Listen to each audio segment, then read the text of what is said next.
all this stuff. You now get a chance to claim who you are.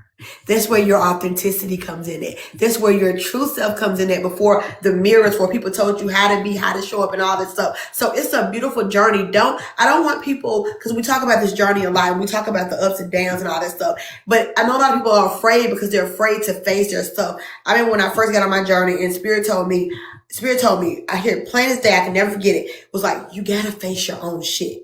And a lot of people are afraid to face their own stuff. They're afraid to look at themselves and judge themselves because you do not judge yourself. That's this thing 101. You don't judge yourself. When you're doing your internal work, it's no judgment. You or see others. Or compare. Others. No, you cannot. You see what you do and you hold yourself accountable, but accountability is not equal judgment. That's what we have to get that. We have to break that. That does not exist. That's not true. Hi, Ara, how you doing? Well, thank you. Yeah.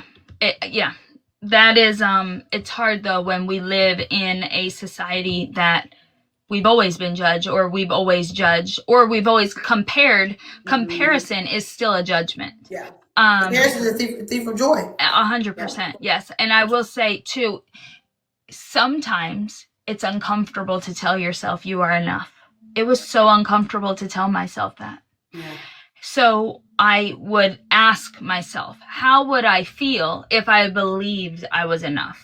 And I think changing that shift, almost like holding space to create that I am enough affirmative statement, or that very like that, when you declare it, because you do have to feel it. You can't just say it. And sometimes you can say it enough to then eventually feel it. But sometimes there's a gap in between what you're saying and what you really believe deep down. So I think sometimes leaning in, and this might not work for everyone, but for me it did, leaning in and saying, how would I feel if I already knew my worth? And then, or if I already knew I was enough, or if I was living the ultimate, if I was living in the highest version of myself. And then organically, I am